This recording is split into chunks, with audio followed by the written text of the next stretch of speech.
इस कहानी के शुरू में हमें बताया जाता है कि दुनिया में अब 4% लोग म्यूटेंट बनकर पैदा हो रहे हैं, जिनके अंदर पैदा होते ही कुछ सुपर पावर्स थी। जैसे किसी म्यूटेंट के अंदर अपने दिमाग से चीजों को कंट्रोल करने की सुपर पावर थी, तो किसी के अंदर इलेक्ट्रिसिटी कंट्रोल करने की पावर थी। कुछ ऐसे म्यूटेंट्स भी थे जो दूसरों का इलाज कर सकते थे और कुछ अपने हाथ से आग निकालने की सुपर पावर रखते थे। ये सभी लोग आम इंसानों के साथ घुल मिलकर रहते थे। गवर्नमेंट ने इन म्यूटेंट्स को इनकी पावर्स की बेसिस पे रजिस्टर भी किया हुआ था और इन म्यूटेंट्स को इनकी पावर्स के अकॉर्डिंग जॉब्स भी मिला करती थी। फिर वक्त गुजरा और इंसानों को ये म्यूटेंट्स बुरे लगने लग गए। उन्होंने म्यूटेंट्स का काम करने के लिए रोबोट्स बना लिए और ऐसे म्यूटेंट्स को जॉब्स मिलना बंद हो गई।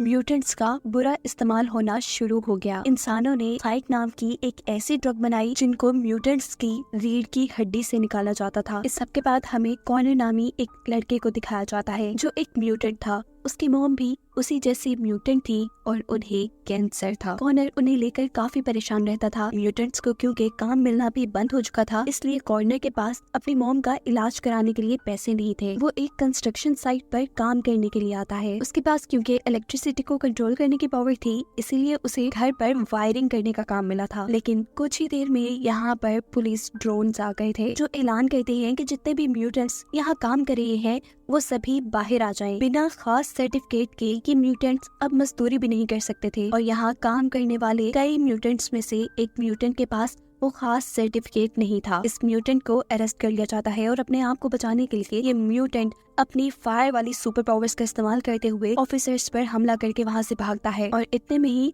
आसमान में उड़ते हुए पुलिस ड्रोन्स के अंदर से 2 रोबोट्स नीचे आकर फायरिंग करके उस म्यूटेंट को मार देते हैं। सीन कट होकर दिखाया जाता है कि पुलिस ने एक घर पर रेड किया है जहाँ म्यूटेंट की रीढ़ की हड्डी से साइकी नाम की ड्रग्स निकालने का काम चल रहा था। जो आदमी ये काम कर रहा था वो अपने आप को बचाने के लिए एक ऑफिसर को मारता है, पर फिर भी वो पकड़ा जाता है और पुलिस को ड्रग माफियाज को पकड़ने के लिए मीडिया से खूब कवरेज मिलती है। इसके बाद हम देखते हैं कॉर्नर की बहू एक स्टोर में काम करती थी, फिर अपनी तबीयत खराब के चलते उनसे यहाँ नुकसान हो जाता है और मैनेजर उन्हें डांटने लग जाते हैं। इसी टाइम पर कॉर्नर उनके पास आता है और उस आदमी को अपनी पावर्स के जरिए डरा देता है। उसकी मॉम ऑफिसर से माफी मांगते हुए अपने बेटे को वहाँ से लेकर बाहर निकल आती है और कार में कॉर्नर से कहती है कि तुम्हें अपने गुस्से पर कंट्रोल रखना चाहिए। हमारे पास कोई दूसरा ऑप्शन नहीं है सिवाय काम के, और मैं ये नहीं चाहती कि तुम अपने डैड की तरह कोई बुरा काम करो। इसलिए कॉर्नर अगले दिन मजदूरी के लिए चला जाता है, लेकिन अभी तक उन्हें कोई लेने नहीं आया था। इसी टाइम पर वहाँ एक रेड कलर की गाड़ी आती है। कॉर्नर का एक साथी उसे बताता है कि ये लोग गुंडे हैं और अगर हमने इनके साथ काम किया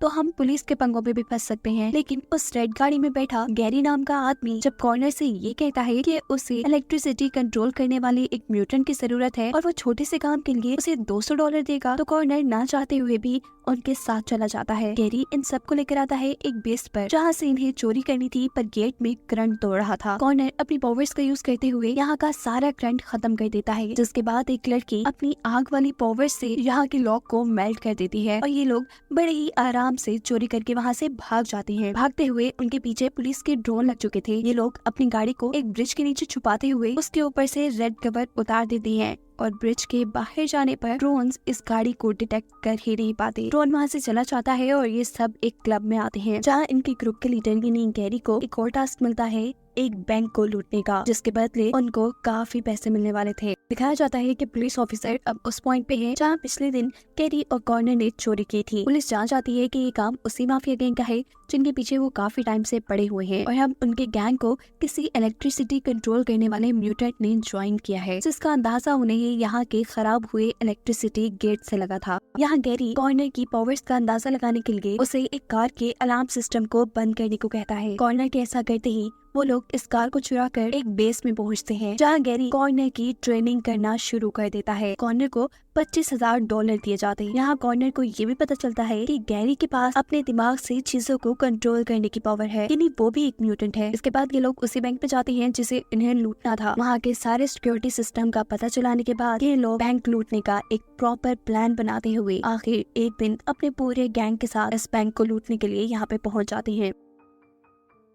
गैरी अपने पावर से यहाँ की सभी चीजों को गिरा देता है और यहाँ के सिक्योरिटी ऑफिसर्स को भी पकड़ लेता है, जबकि दूसरी तरफ कॉर्नर अपनी इलेक्ट्रिसिटी वाली पावर से यहाँ की तिजोरी खोल लेता है। लेकिन अफसोस अंदर तो पैसे ही नहीं थे, जो देख गैरी को गुस्सा आ जाता है वो आकर बैंक मैनेजर से पूछता है कि यहाँ के पैसे कहाँ गए। बैंक मैनेजर बताती है कि हर फ्राइडे को यहाँ के पैसे एक बड़ी ब्रांच में पहुँचा दिए जाते हैं। अब यहाँ सिर्फ $50,000 थे जिसे ये लोग चुरा कर यहाँ से भागने का डिसाइड करते हैं। वो जैसे ही बैंक से बाहर निकलते हैं तो पुलिस के ड्रोन्स उनको पकड़ने के लिए यहाँ आए हुए थे। कॉर्नर अपनी तेज इलेक्ट्रिसिटी पावर्स का इस्तेमाल करते हुए ड्रोन को खूब बिजली के झटके देकर वहाँ से दूर फेंकता है और मौका पाते ही ये चारों यहाँ से भाग जाते हैं।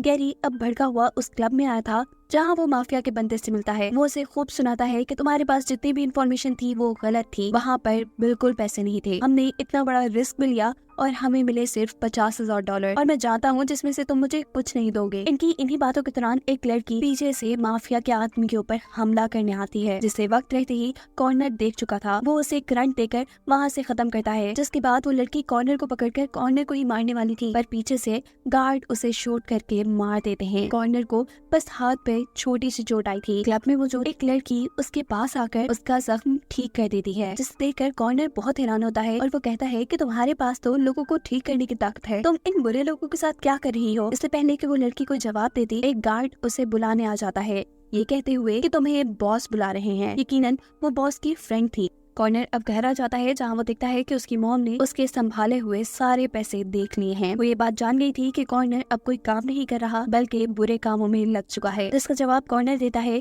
कि मॉम मैं बस आपको ठीक देखना चाहता हूँ, इसके लिए चाहे मुझे कुछ भी करना पड़ जाए। अभी वो यही बात कह रहा था कि उसकी मॉम बेहोश हो जाती है। कॉर्नर उन्हें लेकर हॉस्पिटल जाता है जहाँ डॉक्टर उन्हें बताते हैं कि उसकी मॉम म्यूटेंट है और उसकी सारी पावर्स उसके दिमाग को डैमेज कर रही है। वो हॉस्पिटल से बाहर निकलता है तो यहाँ उसे 2 पुलिस ऑफिसर्स मिलते हैं। पुलिस स्टेशन लाने के बाद वो उसे इन्वेस्टिगेशन करना शुरू करते हैं और कहते हैं कि अब तुम्हें गैरी के साथ देखा जाने लगा है, वो बुरे काम करता है और तुम लोग मिलकर चोरियां कर रहे हो आजकल। कॉर्नर कहता है नहीं, मैंने कोई बुरा काम नहीं किया, गैरी सिर्फ मेरा दोस्त है। ये पुलिस वाले उसे बताते हैं कि कुछ दिनों बाद हम उन माफिया के पकड़े हुए ड्रग्स को जलाने वाले हैं जिस माफिया के लिए गैरी और तुम काम कर रहे हो। तुम्हें अगर उस माफिया के बारे में कुछ भी पता है, अगर तुम हमें बता दो तो तुम्हारी जान छूट सकती है। पर कॉर्नर जवाब देता है नहीं, मैं उनके बारे में कुछ नहीं जानता। पुलिस इस मर्तबा उसे छोड़ देती है और वो अब क्लब के अंदर आता है जहाँ माफिया का बंदा उसका दिमाग रीड करता है और ये बात पता चला लेता है कि उसने अभी तक पुलिस को कुछ नहीं बताया। कॉर्नर से कहता है कि मुझे पैसे चाहिए। वो माफिया का बंदा कहता है कि अगर तुम लोगों ने पुलिस वालों से वो ड्रग्स बचा ली तो हमें $1 करोड़ मिल सकते हैं, जिसमें से मैं तुम्हें पैसे दे दूंगा। कॉर्नर कहता है नहीं, ये तो पॉसिबल ही नहीं। जिस पर गैरी कहता है हाँ, हम वो चोरी कर सकते हैं, लेकिन शर्त ये है कि अगर हमने ये काम कर दिखाया तो हमें आधे पैसे चाहिए होंगे क्योंकि ये खतरों से भरा काम है। अगले सीन में दिखाया जाता है कि पुलिस वालों के पास वही ड्रग्स के बैग थे जिन्हें चुराने का गैरी और कॉर्नर प्लान कर रहे थे। बहुत से सिक्योरिटी गार्ड्स के साथ इन बैग्स को एक वैन में रखा जाता है और ऊपर से पुलिस के ड्रोन्स भी इस वैन के ऊपर नजर रख रहे थे। नो फ्लाई जोन में जब ड्रोन इसके ऊपर से हटते हैं तभी गैरी और कॉर्नर अपने प्लान के ऊपर काम करना शुरू कर देते हैं। वो वैन के सामने एक ट्रक लाते हुए वैन को रोक लेते हैं। गैरी अपनी चीजों को कंट्रोल करने वाली पावर्स से वैन के रोबोट्स को वैन से दूर करता है, जिसके बाद कॉर्नर इन रोबोट्स को अपने बिजली के झटके देकर बेहोश कर देता है। उनकी एक साथी जिसके पास फायर पावर्स थी वो दरवाजे को मेल्ट करके दरवाजा खोलती है और अंदर से उन ऑफिसर्स को बाहर निकालती है जिनके पास ड्रग्स बैग थे। बैग्स के इनके हाथ में आते ही पीछे से माफिया के लोग गैरी के ग्रुप मेंबर्स को मारना शुरू कर देते हैं। गैरी को समझ नहीं आता कि उसके साथ क्या हो रहा था। इतने में ही ऊपर से रोबोट्स आकर माफिया के लोगों पर हमला शुरू कर देते हैं। गैरी अपने एक साथी को बचाने के लिए कॉर्नर के साथ वहाँ से एक कार चुराकर भाग जाता है। ये लोग पुलिस वालों को चकमा देकर भी दूर निकल चुके थे, पर अब काफी देर हो चुकी थी। उनका दूसरा साथी भी मर चुका था। असल में माफिया के उस आदमी ने इन लोगों को धोखा दिया था। वो सिर्फ ड्रग्स के बैग्स लेने के लिए इनका इस्तेमाल कर रहा था और इस सारी वजह से कॉर्नर भी गुस्से में था। वहाँ पुलिस स्टेशन में पुलिस भी इस सारे वाकये की इन्वेस्टिगेशन कर रही थी। एक ऑफिसर के मुताबिक ये सारा काम माफिया ने करवाया था और उसे लग रहा था कि वहाँ जितने भी मर्डर हुए हैं वो सब कॉर्नर ने किए हैं। पर दूसरा ऑफिसर ये बात जानता था कि वो एक किलर नहीं है। कॉर्नर भी उसी ऑफिसर को मैसेज देकर मिलने के लिए एक होटल में बुलाता है और वो ऑफिसर को सारी सच्चाई बता देता है कि माफिया के उस आदमी ने ही सभी गार्ड्स को मरवाया था, साथ ही मेरे ग्रुप के मेंबर्स भी मर गए हैं। और ये सुनकर ऑफिसर कहते हैं कि तुम्हें अपने आप को पुलिस के हवाले कर देना चाहिए। कॉर्नर इस सब के बाद बोलता है कि हाँ, तुम ठीक ही कह रही हो, मैं भी शायद अपने डैड की तरह क्रिमिनल बनता जा रहा हूँ और मुझे अब यही करना चाहिए। कॉर्नर ने अब उस माफिया के आदमी की सारी इन्फॉर्मेशन भी पुलिस को दे दी थी, जिसको हासिल करने के बाद वो फौरन ही उसके क्लब के ऊपर हमला कर देते हैं। वो आदमी अपनी ड्रग्स को बचाकर यहाँ से भागता है, जबकि यहाँ पुलिस ऑफिसर्स उसके काफी सारे साथियों को मार चुके थे। पीछे के जिस रास्ते से वो भाग रहे थे, गैरी वहाँ आकर अपने ही लीडर को गोली मार देता है। उसका राइट हैंड जब गैरी पर हमला करने की कोशिश करता है तो गैरी ने अपनी पावर से उसकी भी गन गिरा दी थी, पर पर ये आदमी भी एक म्यूटेंट होने की वजह से बहुत ताकतवर था। वो जब गैरी के कंट्रोल में नहीं आ रहा था तो पीछे से कॉर्नर आकर उसे अपनी इलेक्ट्रिसिटी के पावर से जख्मी कर देता है। पर इस आदमी को ज्यादा फर्क नहीं पड़ा था। वो अब गैरी और कॉर्नर दोनों को ही गिराकर एक ही वक्त में मारने वाला था और उस टाइम पर गैरी अपने चाकू को उसकी आंख में घुसा देता है। उसकी ताकत को कम करने के लिए यहाँ कॉर्नर दोबारा उसके ऊपर बिजली से हमला करता है, जिसके बाद आखिर उसकी मौत हो जाती है। जिसके बाद गैरी जाता है अपने बॉस के पास और अपने पावर से उसका गला दबाते हुए उसे मार देता है और कहता है कि ये था सिर्फ मेरे साथियों को मारने का बदला। या माफिया के साथ में की जो दोस्त थी जिसके पास किसी को भी ठीक करने की ताकत थी, कॉर्नर उससे कहता है कि मेरे साथ चलो, मेरी मॉम बीमार है और तुम उन्हें ठीक करना। ये लड़की कॉर्नर को अपना बाजू दिखाती है। बाजू पे वही जख्म था जो उसने कॉर्नर का ठीक किया था। इसका मतलब कि वो लड़की किसी को भी ठीक नहीं कर सकती थी, बस उसकी बीमारी खुद पर ले सकती थी। लेकिन कॉर्नर को इस चीज से फर्क नहीं पड़ता। वो उसे लेकर अपनी मॉम के पास हॉस्पिटल में आ जाता है। ये लड़की उसकी मॉम का कैंसर अपनी बॉडी में लेना शुरू कर देती है। इससे उसे बहुत दर्द हो रहा था। वो एक जोरदार चीख मारती है और यहाँ कॉर्नर का भी दिल पिघल जाता है। वो कहता है बस रहने दो, रुक जाओ और मुझे माफ कर दो, तुम चली जाओ यहाँ से। थोड़ी देर में कॉर्नर की मॉम को होश भी आ चुका था और कॉर्नर उनसे बैठा बातें कर रहा था, जबकि दूसरी तरफ अब गैरी ने अपने बॉस के मरने के बाद माफिया डॉन से हाथ मिला लिया था। यानी अब ये सारा ड्रग्स का बिजनेस खुद संभालने वाला था। सीन अब कट होता है और हमें कुछ महीनों बाद का सीन दिखाया जाता है जहाँ कॉर्नर की मॉम मर चुकी है। हमें पता चला है कि उसने सभी बुरे काम छोड़ दिए हैं क्योंकि वो ये सारे काम अपनी मॉम के इलाज के लिए कर रहा था। और सेकंड पार्ट में इसी कहानी के 5 साल बाद का वक्त दिखाया जाता है जहाँ कॉर्नर एक जेल से निकला है। पता चला है कि गैरी के बुरे कामों की वजह से कॉर्नर को जेल जाना पड़ा था, हालांकि वो सभी बुरे काम छोड़ चुका था। और इस टाइम जेल से बाहर निकलने पर गैरी उसे पिक करने आया था, जो उससे कहता है कि तुम मेरे लिए जेल गए, ये एहसान मैं हमेशा याद रखूंगा। इसके बदले तुम जैसा खाओगे मैं वैसा ही करूंगा। जिस पर कॉर्नर जवाब देता है कि तो फिर ठीक है, आइंदा मुझे अपनी शक्ल कभी मत दिखाना। ये सुनते ही गैरी गुस्से में वहाँ से जा चुका था। जिसके अगले सीन में हमें बताया जाता है कि जिस तरह पहले रोबोट सभी म्यूटेंट्स को पकड़कर मार दिया करते थे, इसी वजह से अब म्यूटेंट्स की सेफ्टी के लिए K9 रोबोट्स बनाए गए हैं। ये डॉग जैसे दिखने वाले रोबोट्स अपने दुश्मनों को मारते नहीं थे, बल्कि उनके पाँव पे हमला करके उन्हें गिरा देते थे। और अगर उनका दुश्मन हाथ ऊपर करके सरेंडर कर देता था तो वो उन्हें और कोई नुकसान नहीं पहुंचा पाते। इन रोबोटिक डॉग्स पर इलेक्ट्रिसिटी और आग का कोई असर नहीं था। ये सब यहाँ खड़ी एक मिया नामी बच्ची भी देख रही थी, जिसका भाई गैरी के लिए ही ड्रग सेल करता था। वो गैरी से मिलकर गैरी को अपनी सुपर पावर्स दिखाता है, क्योंकि वो चाहता था कि वो ड्रग्स बेचने के अलावा और भी बुरे कामों में इन्वॉल्व हो। पर यहाँ गैरी की गार्ड उसे बुरी तरह उठाकर गिराती है, जो चीज उसे काफी गुस्सा दिला चुकी थी। खैर अगले सीन में दिखाया जाता है कि गैरी अपने कुछ लोगों को पैसों का एक बैग किसी ठिकाने पर पहुंचाने को कह रहा है। वो लोग पैसों का बैग लेकर एक कचरे के डब्बे में डाल देते हैं, जो चीज मिया का भाई देख चुका था। वो यहाँ से पैसे निकाल लेता है और इससे पहले कि वो इन्हें चुरा कर यहाँ से भाग पाता, पुलिस की एक कार यहाँ आकर रुकती है, जिसके अंदर वही ऑफिसर जो था जिसे पहले हम K9 रोबोट्स को इंट्रोड्यूस करवाते हुए देख चुके हैं। उसे जब पता चलता है कि यहाँ पैसे नहीं हैं, तो वो अपने लोगों से कहता है कि मुझे इस चीज से फर्क नहीं पड़ता, मुझे बस अपना हिस्सा चाहिए और ये बात गैरी तक पहुँचा दो। इनकी इन्हीं बातों के दौरान एक पुलिस ऑफिसर यहाँ पर मिया के भाई को देख चुका था। अपने आप को बचाने के लिए वो लड़का यहाँ से भागता है और ऑफिसर जो उसके पीछे अपना K9 रोबोट छोड़ देता है। भागते भागते अभी लड़का गिर चुका था। वो हाथ उठाकर K9 के सामने सरेंडर कर देता है, लेकिन जो के कहने पर फिर भी K9 उसे एक खास ड्रग देकर मार चुका था। ये सब उसकी बहन मिया भी देख चुकी थी और इसीलिए K9 मिया पर भी हमला कर देता है। सीन कट होकर अब हमें कॉर्नर को दिखाया जाता है, जो एक कम्युनिटी सेंटर में सफाई का काम करता है। यहीं पर उसे एक पुराने पुलिस ऑफिसर मिलने के लिए आते हैं, जो उसे बताते हैं कि तुम तो गैरी की जगह जेल चले गए थे और तुम्हारे पीछे उसने शहर में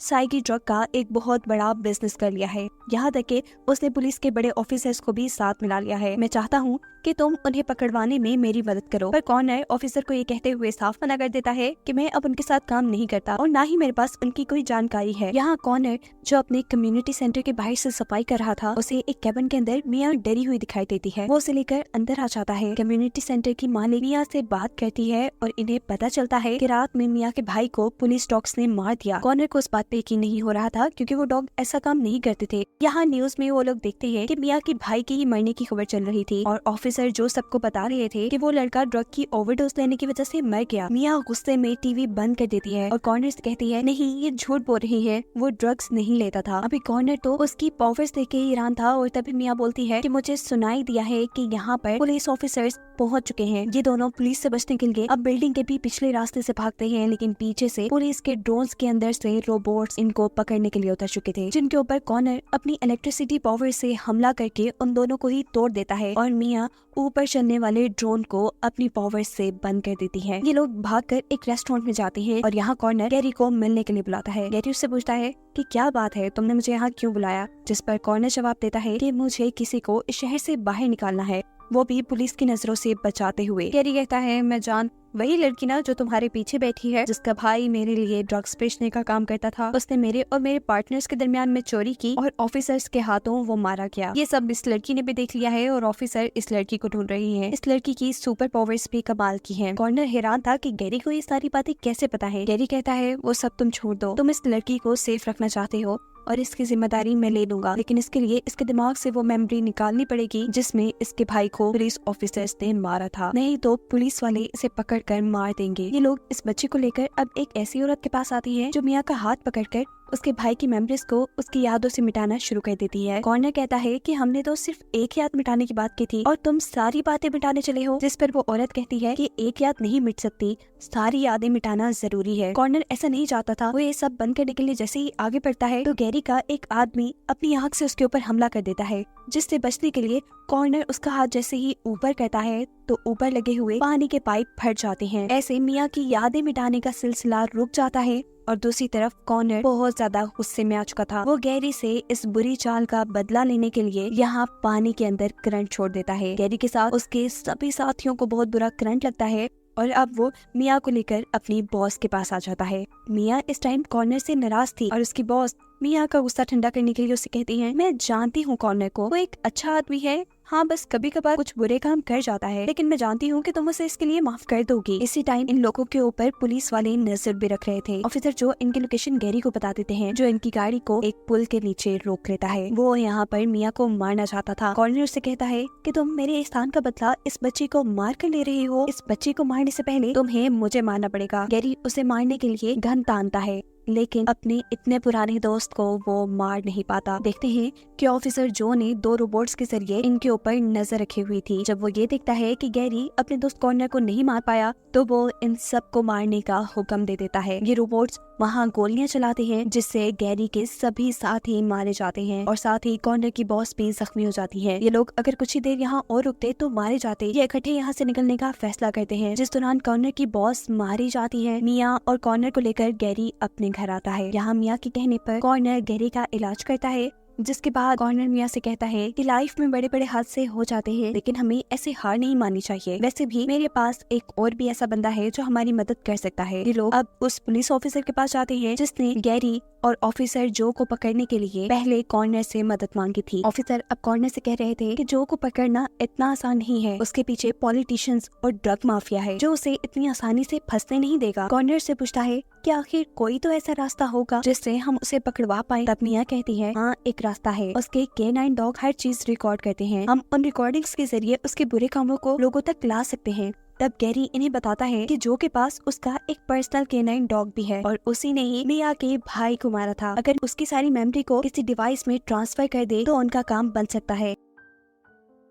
ये लोग अब एक प्लान बनाते हुए जो के घर जाते हैं। वो जो की मिसेस से कहते हैं कि हम लोग इलेक्शन कमेटी से आए हैं जो आने वाले दिनों में पॉलिटिक्स में आना चाहता है, इसी सिलसिले में हमें जो से कुछ काम है। इतने में जो भी घर आ जाता है और इन लोगों को यहाँ देखकर वो कॉफी शॉप था, जो भी मजबूरन अपनी वाइफ के सामने उनके साथ अच्छा बिहेव कर रहा था। दिखाया जाता है कि मिया उसके बेस के लॉक को कंट्रोल करके उसके बेस में जा चुकी है। वो यहाँ जो के K9 रोबोट को भी अपने कंट्रोल में करती है और उसके इस एक्शन का पता जो के ऑफिस में भी चल जाता है। जो लोग ये खबर देने के लिए जो के घर कॉल करते हैं, ये कॉल रिसीव करने के लिए जब जो की वाइफ उनके पास से उठकर जाती है तो यहाँ पर जो जल्दी से नीचे पड़ी हुई नाइफ से गैरी के ऊपर हमला कर देता है। पर गैरी उसे अपनी पावर्स से दूर करते हुए कहता है कि मैं पहले से ही जानता था कि तुम म्यूटेंट हो और आम इंसान बनने का नाटक करते हो। पर अफसोस कि जो म्यूटेंट्स अपनी पावर्स यूज नहीं करते, उनकी पावर्स आहिस्ता आहिस्ता कम हो जाती हैं, इसीलिए उनका चाकू नीचे गिर जाता है और वो लोग यहाँ से चले जाते हैं। जो अपने ऑफिस की कॉल के बाद जैसे ही नीचे अपनी बेस में जाता है तो उसे वहाँ उसका डॉग नहीं मिलता। उसका डॉग तो ये लोग चुरा कर ला चुके थे। जहाँ मिया अब अपनी पॉवर्स के जरिए उसके डॉग की मेमोरीज में से अपने भाई के मरने की फुटेज के साथ साथ जो के और भी बुरे कामों की फुटेजेस देख लेती है। ये लोग इस डॉग को लेकर अब गैरी की बेस में आ चुके थे। जहाँ जाते ही गैरी के आदमी कॉर्नर और मिया को पकड़ लेते हैं। ये सब गैरी की चाल थी। वो सिर्फ मिया और कॉर्नर का इस्तेमाल करके उस डॉग को हासिल करना चाहता था जिसमें ऑफिसर जो के खिलाफ सबूत थे। ऑफिसर जो उससे